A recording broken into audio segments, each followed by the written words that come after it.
మా హిందూ ఫెస్టివల్ ఏ విధంగా జరుపుకోవాలి ఇప్పుడు ఆ పోలీసు వాళ్ళు చెప్పాలా, లేక 9వ నిజాం తెలంగాణకి రేవంత్ రెడ్డి గారు చెప్పాలా? అసలు ఏంది మా ఫెస్టివల్ ఎట్లా జరపాలి అది మీరు మాకు చెప్తారా? ఇప్పుడిప్పుడే పోలీసు వాళ్ళు ఒక నోటిఫికేషన్ రిలీజ్ చేసినారు. హిందువులు హోలీ ఏ విధంగా జరపాలి, ఎక్కువ గ్రూప్ ఉండకూడదు, 12 గంటల లాస్ట్ టైం. అంటే ఇది హిందూ ఫెస్టివల్కే మీకు టైం కనబడుతుందా? ఇవాళ ఈ రంజాన్లో 30 డేస్ మొత్తం నైట్ నుంచి పొద్దుగాల వరకు ఎంత న్యూసెన్స్ అవుతుందో అది మీకు కనబడతలేదా? కానీ కాదు, మేము 9 నిజాము ఏ విధంగా నిజాం కాలంలో హిందువుల పైన హిందువులు ఏ విధంగా ఫెస్టివల్ జరుపుకోవాలి, ఏ విధంగా జరుపుకూడదు, ఆ సమయంలో కూడా నిజాము ఒక నోటిఫికేషన్ తీసేది. అదే స్టైల్లో కాంగ్రెస్ గవర్నమెంట్ వెళ్తుంది, అదే స్టైల్లో ఈ నిజామియా పోలీస్ వెళ్తుంది. అవసరం లేకుండే మీరు ఒకవేళ హోలీ ఏ విధంగా జరుపుకోవాలి దానికి ఒక మంచి సందేశం ఇస్తే చాలా బాగుండేది. అదేవిధంగా ఆ నోటిఫికేషన్లో ముస్లిం సోదరులకి మీ ఫ్రెండ్లకి ఒక మాట చెప్పేది, అయ్యా మీరు 30 డేసు మీరు మొత్తం రంజాను ఆ రోజులు మీరు పెట్టుకుంటారు కదా, కానీ హోలీ రోజు మీరు ఇంటి నుంచి బయటకు వెళ్ళకండి, నమాజ్ కూడా ఇంట్లో చదువుకోండి. 1 డే హోలీ, సంవత్సరంలో ఒకసారి 1 డే హోలీ వస్తుంది. దానికి ఎందుకు హిందూ ఫెస్టివల్కి మీరు అడ్డుపడతారు?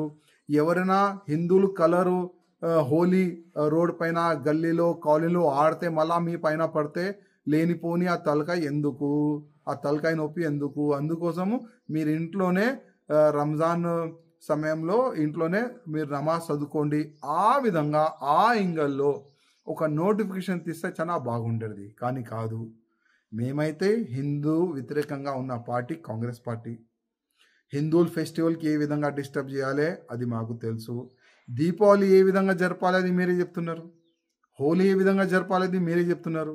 అంటే మా హిందూ ఫెస్టివలే మీకు అడ్డుపడుతుందా? మీకు నొప్పా మా హిందూ ఫెస్టివల్కి? ఇప్పుడు సౌండ్ పొల్యూషన్ పైన మా హిందూ ఫెస్టివల్ జాగరణ కానీ, ఈ హనుమాన్ జయంతి కానీ, శ్రీరామనవమి ఇప్పుడు వస్తుంది, దానిపైన మీరు కేసులు ఎట్లా పెడుతున్నారు? మళ్ళీ ఈ రంజాన్ సందర్భంలో ఎంత సౌండ్ పొల్యూషన్ అవుతుంది, ఒక కేసైనా మీరు పెడుతున్నారా? ఇవాళ డైలీ మార్నింగ్ వెళ్తే ఈవినింగ్ వరకు కోర్టులో మేము కూర్చుంటున్నాం. సౌండ్ పొల్యూషన్ పేరు పైన మీరు ఎన్నో కేసులు మా పైన బుక్ చేసినారు, కానీ ఒక్క కేసు అయినా ఏదైనా మస్జిద్లో సౌండ్ పొల్యూషన్ అవుతుంది అని ఏదైనా ఒక కేసు అయినా మీరు చేసినారా? ఏదైనా మౌల్వీ పైన కానీ, ఆ మస్జిద్ అధికారుల పైన కానీ కాదు. మేము ముస్లిమ్స్ పార్టీ, మా కాంగ్రెస్ పార్టీ అంటే ముస్లిమ్స్కి ఫేవరబుల్ పార్టీ, హిందువులకి వ్యతిరేకంగా ఉన్న పార్టీ. మా పార్టీ ముస్లిమ్స్ వాళ్ళకే చూస్తుంది, కానీ హిందూ ఫెస్టివల్ ఏ జరపాలి అది మేము రాసి ఇస్తాం. ఆ విధంగానే హిందూ ఫెస్టివల్ జరుపుకోవాలి. ముఖ్యమంత్రి గారు హిందువులతోని ఏ పార్టీనో పెట్టుకుంటే అది సర్వనాశనం అవుతారు. కేసీఆర్ గారి పరిస్థితి ఏమైంది? ఆ పరిస్థితి మీది కూడా అవుతుంది. కానీ తెలంగాణ ప్రజలు గమనించాలి, ఇవాళ హిందూ ఫెస్టివల్ యూపీలో ఎంత గ్రాండ్గా జరుపుతున్నారు, మధ్యప్రదేశ్లో ఎంత గ్రాండ్గా జరుపుకుంటున్నారు. అక్కడ ముస్లిమ్సోలే లేదు, మేము 1 డే ఇంట్లోనే ఉంటాం ప్రకటన చేసినారు, డిక్లేర్ చేసినారు. యూపీలో కూడా ఆ విధంగానే డిక్లేర్ చేసినారు. ఎందుకు? ఎక్కడెక్కడ గవర్నమెంట్ బీజేపీ ఇది ఉంది అక్కడ తెలుసు వాళ్ళకి, ముస్లిమ్స్ వాళ్ళకి తెలుసు మా ఫెస్టివల్ ఎట్లా జరుపుకోవాలి. కానీ హిందువులు ఏ విధంగా గ్రాండ్గా ఫెస్టివల్ జరుపుకుంటున్నారు ఒక్కసారి తెలంగాణ ప్రజలు గమనించాలి. లేటెస్ట్ న్యూస్ తెలుగు మరియు ఇంగ్లీష్ అప్డేట్స్ కోసం ఇప్పుడే క్యూన్యూస్ అఫీషియల్ యాప్ ని ప్లే స్టోర్ నుండి డౌన్లోడ్ చేసుకోండి. సరికొత్త సమాచారాల కోసం క్యూన్యూస్ వెబ్సైట్ ని ఫాలో అవ్వండి. ఛానల్లో ప్రాంతీయ, జాతీయ, అంతర్జాతీయ వార్తలు వీక్షించండి.